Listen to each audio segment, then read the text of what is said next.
Hi friends, எல்லோருக்கும் வணக்கம். எல்லோரும் எப்படி இருக்கீங்க? நல்லா இருக்கீங்களா? இன்றைக்கி அந்த கதையோட அடுத்த பகுதி தான் பார்க்க போகிறோம். அதற்கு முன்னாடி நீங்கள் செய்ய வேண்டிய விஷயம் என்ன அப்படின்னு கேட்டிங்கன்னா, மறக்காமல் நம்ம சேனலை சப்ஸ்கிரைப் பண்ணிக்கோங்க. கீழே இருக்க பெல் பட்டனையும் கிளிக் பண்ணுங்கள். அப்போ தான் நான் போடக்கூடிய வீடியோக்கள் எல்லாமே உடனுக்குடனே உங்களுக்கு நோட்டிஃபிகேஷனில் வரும். ஸோ மறக்காமல் சேனலை சப்ஸ்கிரைப் பண்ணிவிட்டு வீடியோ பாருங்கள். ஃப்ரெண்ட்ஸ், வாங்க நம்ம கதைக்குள்ளே போகலாம்.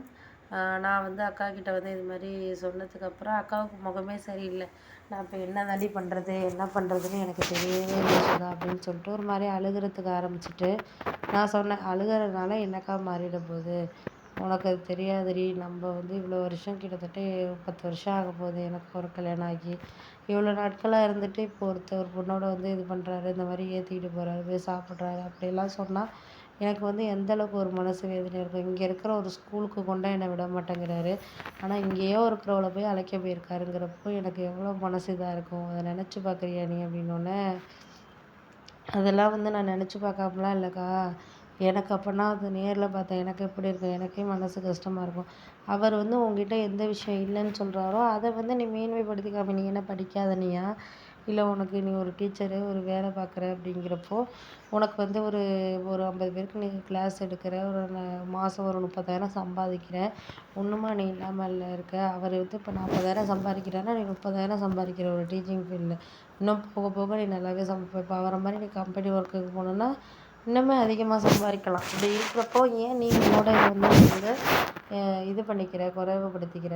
நான் சொல்கிறேன், ஏன் பிள்ளைங்களுக்காக நீ இப்படி தான் இருக்கணும், இந்த மாதிரி தான் ட்ரெஸ் பண்ணணும், இப்படி தான் பண்ணணும்னு எதுக்கு நீ உன்னை நீயே குறைச்சிக்கிறேன்னு தான் நான் கேட்குறேன். இப்போ அவர் அப்படி இருக்கிறாரா? அவர் எப்படி ஒரு நல்ல ட்ரெஸ் பண்ணியிருக்க பொண்ணு வேணும், அது வேணும், இது வேணும்னு சொல்லிட்டு எப்படி இது பண்ணுறாரு? அப்படி இருக்கிறப்ப நீயும் அதுக்கேற்ற மாதிரி நீயுமே ஒரு வாழ்க்கையை எடுத்துகிட்டு போகணுக்கா.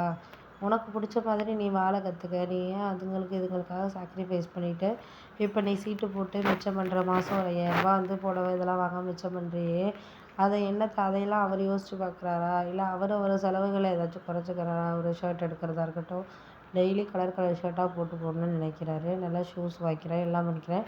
நீ ஒரு செருப்பை எனக்கு தெரிஞ்சு இப்போ ஒரு 1.5 வருஷமாகவே அதே செருப்பு தான் போட்டிருக்கேன். எனக்கு சுடிதார் என்ன நீ மாற்றிருக்கிற? ஏதாச்சும் மாற்றிருக்கியா? போல் எவ்வளோ மாடல்ஸோ வருது. அப்போ நீ கல்யாணம் ஆன புதுசில் வாங்கினது தான் இன்னுமே 5 வருஷம் 6 வருஷமாக வச்சு போட்டுக்கிட்டுருக்க. நீ இப்படி மிச்சப்படுத்தி என்னக்கா இது பண்ண போகிற? அவர் அதெல்லாம் யோசிச்சு பார்க்குறாரா? அவர் நல்லா இருக்கணும் அப்படின்னு தானே நினைக்கிறாரு. நீ மிச்சப்படுத்தி ஒன்றுமே ஆக போகிறது கிடையாது. அப்படி நீ பண்ணுறதுக்கு ஏற்ற மாதிரி அவங்க நம்மளுக்கு முக்கியத்துவம் கொடுத்தாங்கன்னா நீ பண்ணிக்கலாம், நான் இல்லைங்கள. அவங்க ஒரு முக்கியத்துவம் கொடுக்காதப்ப நீ எதுக்கு அதை நினச்சி எதை யோசிச்சுக்கிட்டு இருக்கணும் அப்படின்னோடனே, ஆமாம் நீ சொல்கிறது கரெக்டு தான், எனக்கு புரியுது, இப்போ தான் புரியுது. ஒரு விஷயங்கள் அவர் சொல்கிற விஷயங்கள்லாம் இப்போ தான் எனக்கு புரியுது அப்படின்னோடனே, இப்போ புரிஞ்சுக்கிட்டியா? அதை தான் நான் உன்கிட்ட சொல்கிறதுக்கா. எதையுமே ஒரு சில விஷயங்களை ரொம்பவும் போட்டு நம்ம ஆழமாக இது பண்ணிக்கிட்டு இருக்கிறதுக்கு தவிர்த்து நம்ம வேலைகளை நம்ம பார்த்துக்கிட்டு எதாக இருந்தாலும் நம்ம போகணுன்னா நம்மளுக்கு ஒரு சந்தோஷமான வாழ்க்கைங்கிறது இருக்கும். அவ்வளோதான் நான் உன்கிட்ட சொல்லக்கூடிய ஒரு விஷயங்கிறது. அதை தவிர்த்து நான் வேறு எதையும் உங்ககிட்ட சொல்கிறதுக்கு தயாராக இல்லை, அவ்வளோதான் நான் சொல்லுவேன் அப்படின்னோடனே, சரி விடு, நான் இனிமேல் புரிஞ்சுக்கிறேன். எதாக இருந்தாலும் என்னால் என்ன செய்ய முடியுதோ அதை நான் பார்த்துக்கிறேன். இனிமேலாம் நான் அவர்கிட்ட என்னோட இதை நீ நாளையிலேருந்து பார்ப்பேன் அப்படின்னோடனே, சரின்ட்டு எங்கள் அக்கா முகத்தில் ஒரு தெளிவு தெரிஞ்சிச்சு. இனிமேல் நான் எது பண்ணிக்கிறேன் செஞ்சுக்கிறேன்னு சொல்லிவிட்டு அது ஒரு புரிஞ்சுக்கிற விதங்கிறது தெரிஞ்சுக்கிட்டு அப்படிங்கிற மாதிரி எனக்கு தோணுச்சு. அதனால அது இப்போ ஓரளவு பரவாயில்ல, முன்னாடிக்கு இப்போ பரவாயில்ல அப்படிங்கிற மாதிரி எனக்கு அது பேசுகிறதுலேயே புரிஞ்சிச்சு. ஒரு தைரியமாக பேசுனுச்சு.